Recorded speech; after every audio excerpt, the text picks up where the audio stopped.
Hi hello నమస్తే అండి. Welcome back to Sridevi gardening tips. అందరూ ఎలా ఉన్నారు, ఏం చేస్తున్నారు? ఈరోజు వీడియోలో బ్యూటిఫుల్ ఫ్లవరింగ్ ప్లాంట్ టెకోమా గురించి తెలుసుకుందాం.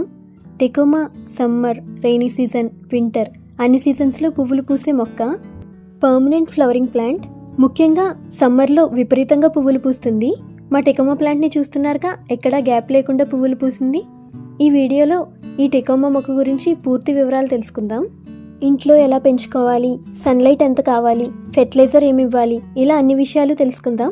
So without any further delay let's get started.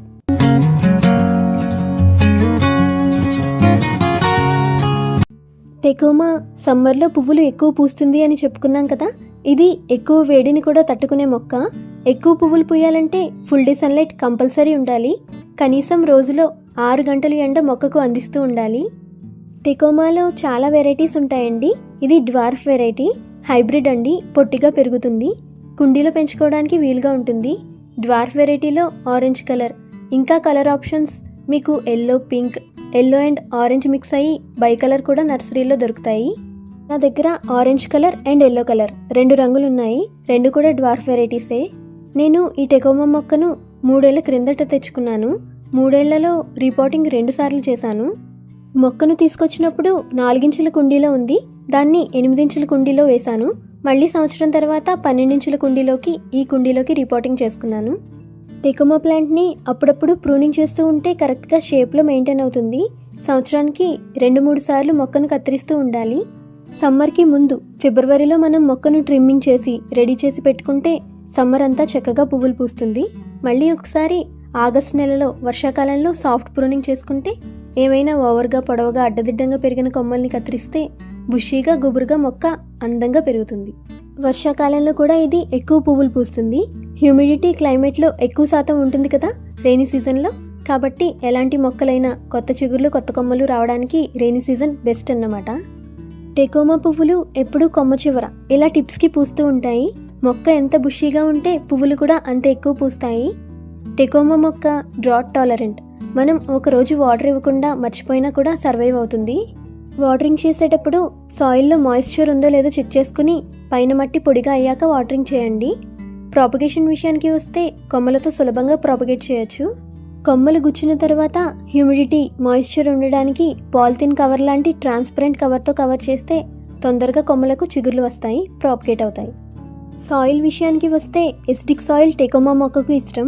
Last year repotting చేశాను. ఇంకొక సంవత్సరం వరకు మళ్ళీ రీపాటింగ్ చేయక్కర్లేదు. టెకోమా మొక్కకు సాయిల్ మిక్స్లో 40% మట్టి, 30% కంపోస్ట్, 15% ఇసుక, 15% కోకోపీట్, కొద్దిగా వేపపిండి కలిపిన మట్టి మిశ్రమంలో మొక్కను నాటుకోండి.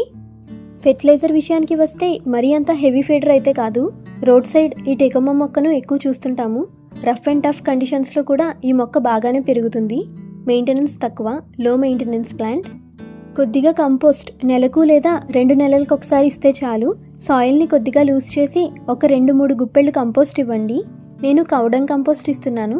ఆవు పేడతో చేసిన కంపోస్ట్లో నైట్రోజన్ ఎక్కువ ఉంటుంది. మొక్క ఎదుగుదలకు బాగా ఉపయోగపడుతుంది.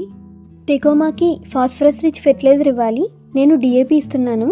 డిఏపి అంటే డై అమోనియం ఫాస్ఫేట్.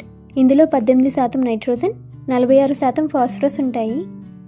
ఒక అర చెంచా డిఏపిని నేను 20 రోజులకు ఒకసారి టెకోమా ప్లాంట్కి ఇస్తానండి.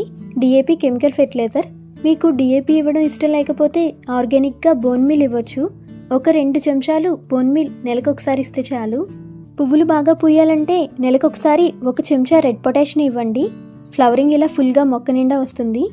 ఇవి మీకు డిఏపి, పొటాష్ ఇవన్నీ ఫెర్టిలైజర్ షాప్స్లో, ఎరువుల దుకాణాల్లో దొరుకుతాయి. ఫెర్టిలైజర్ ఇచ్చేసాం కదా, ఫైనల్గా వాటరింగ్ చేయాలి. నేను వాటరింగ్ చేయట్లేదు ఎందుకంటే మార్నింగ్ ఇక్కడ వర్షం కురిసింది. సాయిల్ ఆల్రెడీ తడిగా ఉంది, అందుకని నేను వాటరింగ్ చేయట్లేదు. మీ సాయిల్ పొడిగా ఉంటే మాత్రం కంపల్సరీ ఫెర్టిలైజర్ ఇచ్చాక వాటరింగ్ చేయాలి. నెక్స్ట్ పెస్ట్ అటాక్ గురించి మాట్లాడుకున్నట్లయితే మీలీబగ్స్, పిండినల్లి ఎక్కువగా ఈ టెకోమా మొక్కలకు పడుతూ ఉంటుంది. పిండినల్లి పోవాలంటే organic method neem oil spray చేయడం, లేదు కెమికల్ వాడతాను అనుకుంటే యాక్టారా చాలా మంచిగా పనిచేస్తుంది. ఇలా గ్రాన్యూల్స్ రూపంలో ఉంటుంది. 1 గ్రాము 1 లీటర్ వాటర్లో వేసి బాగా మిక్స్ చేసి వారానికి ఒకసారి స్ప్రే చేయండి. 2 వారాలు చేసేసరికి పిండినల్లి పూర్తిగా అంతమైపోతుంది. బట్ ఈ కెమికల్స్ స్ప్రే చేసేటప్పుడు మాస్క్ మరియు చేతికి గ్లౌజులు తప్పనిసరిగా ధరించాలి. Okay friends, that's all for today. Video మీకు నచ్చితే లైక్ చేయండి, మీ ఫ్రెండ్స్ అండ్ రిలేటివ్స్కి వీడియో షేర్ చేయండి. మరిన్ని ఇంట్రెస్టింగ్ వీడియోస్ కోసం శ్రీదేవి గార్డెనింగ్ టిప్స్ ఛానల్ని ఫాలో అవ్వండి. Happy gardening, bye.